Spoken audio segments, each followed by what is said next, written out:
ñu taxawal kenn du leen ko présenté. nga ko xam nga lan la tey mu neex. lan. est-ce que doo wax sa question gaaw balaa temps bi ma la may di jeex. manta ne. changer liggéey nga bañ. d'accord mais damay présenté wu. ki ñu taxawal muy Fatma Thiam. Fatma Thiam. laay la mosuma gis li c'est du jamais vu. Fatma Thiam laa tudd. il faut être rapide et précis. waaw mais man nii laa mel nii la ma ni yàlla suñu borom bindee.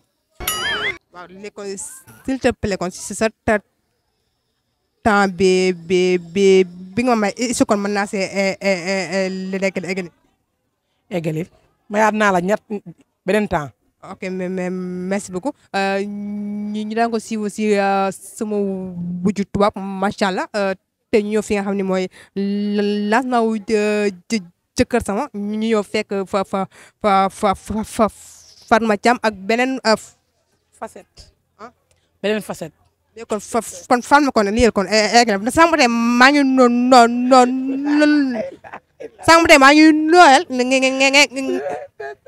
c'est jamais vu mais yow sa digganteeg yàlla yow kii nga journaliste nga wala animatrice nga. léegi li may def ne yow loo gis yow. non bàyyil nga jaay gerte caaf wax ci bariwul. oui doo ko laal. da ngay arrêté nga jaay gerte caaf ndax wax ji bariwul. léegi jox ma fond départ ma départ. ma jox la lan.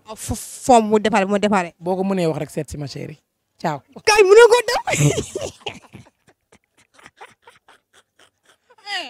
xoolal maa doon li wër kii maa doon wër kii.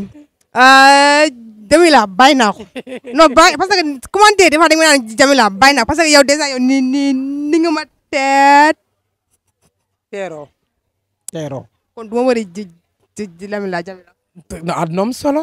léegi amoo li temps amoo temps daal. oui ma xam nga ne conseil laa lay jox. laalo xam nga ko. laalo. bati ko di ko naan. day gaawal wax. ciao. oh non. coupé.